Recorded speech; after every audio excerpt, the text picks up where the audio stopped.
અંબાજીની અંદર સેવાનું ખૂબ સારું કામ કરે છે. એની મહિલાઓને આર્થિક પગભર કરવાની સાથે સાથે એના આરોગ્યની જાળવણી અને આરોગ્યની તપાસણી અને સારવાર એ સહિતનું એક અદ્ભુત કામ કર્યું છે. બહારથી અમદાવાદથી ડૉક્ટરોની ટીમને લાવીને આ ટ્રાઇબલ બેલ્ટની અંદર એનું નિદાન અને સારવાર બંને કામ કરવાનું અદ્ભુત કામ કરે છે. મા જગદંબા શ્રી સેવા શક્તિ સેવા કેન્દ્ર સંસ્થાના સૌ મિત્રોને ખૂબ શક્તિ આપે એવી હૃદયપૂર્વકની ખૂબ ખૂબ શુભકામનાઓ પાઠવું છું. આપણા ઉષાબેન અને એમની સમગ્ર ટીમ ડિવોટેડ ભાવથી જે કામ કરે છે અન્ય લોકો માટે પણ આ પ્રેરણારૂપ છે. 2 મહિનાની મહેનત બાદ ચૂંટણી પૂરી થઈ છે શાંતિપૂર્ણ માહોલમાં. 2 મહિનાની મહેનત હતી, મશાકત હતી તમામની. કેવું રહ્યું છે અને શું પરિણામ? અત્યારે તો વિષય નથી. હવે તો બસ સેવાના કામમાં બધા જોડાઈ જાય અને લોક કલ્યાણનું કામ કરે બધા. શંકરભાઈ, અંબાજી મંદિરમાં ધજા ચડાવી છે અને માતાજીની માનતા પૂરી કરી છે, શું રહેશે? હા, મા તો મા છે. મા જગદંબાના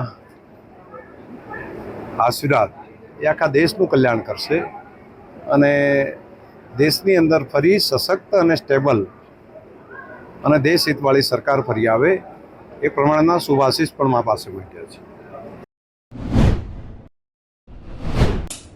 મને એમને કહેવું જોઈએ કે જે પ્રમાણે મતદાન થયું છે એ મતદાનના આધારે જોવા જઈએ તો 2017 કરતાં 2022માં 4% મતદાન ઓછું થયું હતું. 2017માં ભારતીય જનતા પાર્ટીની 99 સીટો હતી, 2022માં 156 સીટો આવી.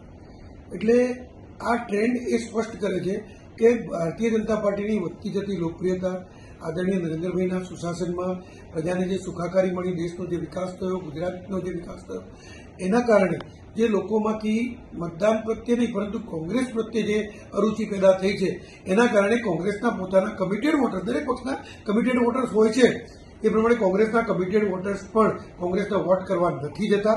એના કારણે આ મતદાન ઓછું થયું છે અને એ અત્યારે એને જોવા નહીં મળે પરંતુ 3જી જૂને ચોક્કસ જોવા મળશે.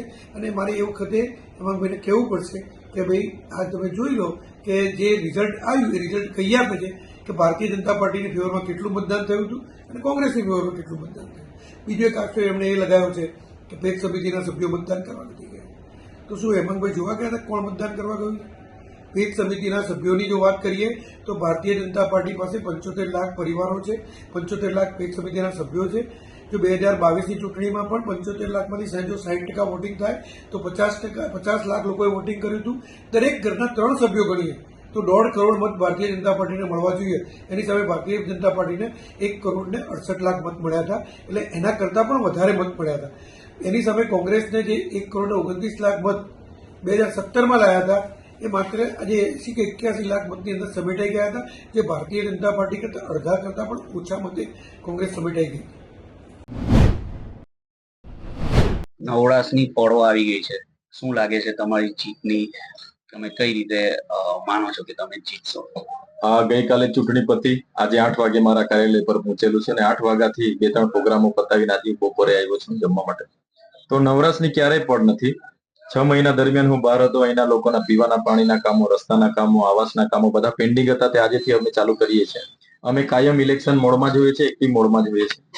એટલે જે રીતના મારું નામ જાહેર થયું, હું ઇન્ડિયા ગઠબંધન થયું, બાદમાં બધાનું સમર્થન મળ્યું, બધાએ મહેનત કરી, પ્રદેશ નેતા આવ્યા, રાષ્ટ્રીય નેતા આવ્યા અને જે પ્રચંડ પ્રચાર થયો અને જે અમારા સમીકરણો બન્યા એ ખૂબ મારા માટે એવી અદ્ભુત ચૂંટણી હતી અને ખૂબ મજા આવી. અને ચોક્કસ મને પૂરો ભરોસો છે જે રીતના અમારી મહેનત હતી, ભરૂચના લોકોનું સમર્થન હતું, અમે આ વખતે આ લોકસભાની ચૂંટણી ભરૂચ અમે જીતીએ છીએ. દેડિયાપાડાની અંદર સૌથી સારામાં સારું મતદાન થયું છે 83%. તો એ મનસુખભાઈના બી મત હોઈ શકે કે ફક્ત તમને એવું લાગે છે કે? દેડિયાપાડામાં હું ધારાસભ્ય બન્યો અને લોકોના જે રીતના કામ કરતો તે સરકારને પોસાયું નહીં. ખોટો કેસ કરીને મને જેલમાં નાખી દીધો. જેલમાંથી છૂટીને આવ્યા બાદ બી મને પ્રવેશબંધી કરવામાં આવી. આ વિસ્તારમાં હું 5.5 થી 6 મહિનામાં આવી નથી શક્યો. હમણાં ચૂંટણી દરમિયાન 17 તારીખે નામાંકન કરવાનું હતું ત્યારે જ મને મંજૂરી મળી. ત્યારે લોકોએ કીધું કે અમે જ ચૈતરભાઈ બનીને ઉતરીશું, અમે જ ઉમેદવાર બનીને ઉતરીશું.